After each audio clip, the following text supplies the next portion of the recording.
ঢেঁড়সের কালিয়া করব। ঢেঁড়সের কালিয়া করতে কি কি লাগছে, আমার কালো জিরে আর ঢেঁড়স, আমার গোটা গোটা ঢেঁড়স আমি মুখটা কেটে কেটে নিয়েছি। আর আমার লাগছে কালো জিরে, পেঁয়াজ আর দুটো কোষ রসুন আমি বেটে নিয়েছি। আর লাগছে নুন, হলুদ আর একটু মিষ্টি। লঙ্কা তো আমি এর সাথে পেস্ট করে নিয়েছি, তাও আমি দুটো কাঁচা লঙ্কা গোটা দিয়ে দিয়েছি। আমি এবার দেব কালো জিরে। কালো জিরে দিলাম। আমি এবার এই ঢেঁড়সগুলি আমি দিয়ে দিচ্ছি ভাজতে।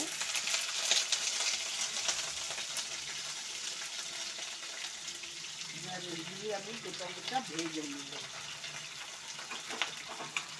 এতে আমি একটু নুন দিয়ে দেবো। এতে আমি নুন দিয়ে দিলাম আর দিয়ে দিলাম একটু হলুদ।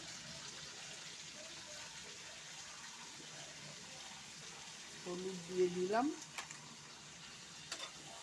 আমি এবার ঢেঁড়সটাকে একটু ভাজা ভাজা হবে।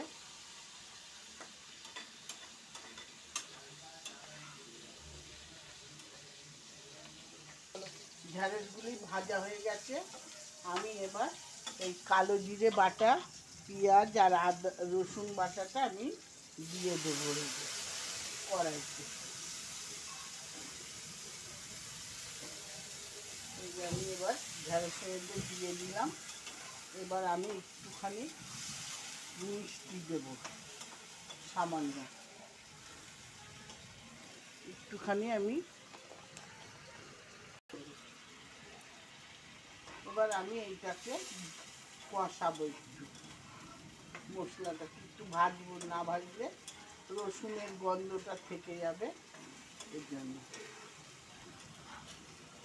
এবার আমি একটু কষানো হয়ে গেছে, আমি সামান্য একটু জল দেব। একটু জল দিয়ে দিলাম। এবার জলটা দিলাম, একটু ফুটে উঠলে আমি নামিয়ে ফেলবো। আমার এবার ঢেঁড়সের কালিয়াটা হয়ে গেছে। এবার আমি গ্যাস অফ করলাম। এবার আমি নামিয়ে দিচ্ছি। আমার ঢেঁড়সের কালিয়াটা রান্না হয়ে গেছে। আমার এই ভিডিওটা যদি ভালো লেগে থাকে, আমার এই ঢেঁড়সের কালিয়াটা রান্না হয়ে গেছে। আমার এই ভিডিওটা আমার এই বাঙালিয়ানা চ্যানেলে দেয়া থাকলো। আর তোমরা এই ভিডিওটা যদি ভালো লেগে থাকে, তোমরা বাড়িতে রান্না করে খেও আর অবশ্যই আমাকে কমেন্ট করে জানিও। আর আমার এই ভিডিওটা যদি ভালো লেগে থাকে, অবশ্যই তোমরা লাইক করে দিও আর আমার এই চ্যানেলটাকে সাবস্ক্রাইব করে দিও। না হলে বন্ধুরা ভালো লাগছে না সাবস্ক্রাইব না করলে। হ্যাঁ, তাহলে নিত্য নতুন দেখাবো কি করে। ধন্যবাদ।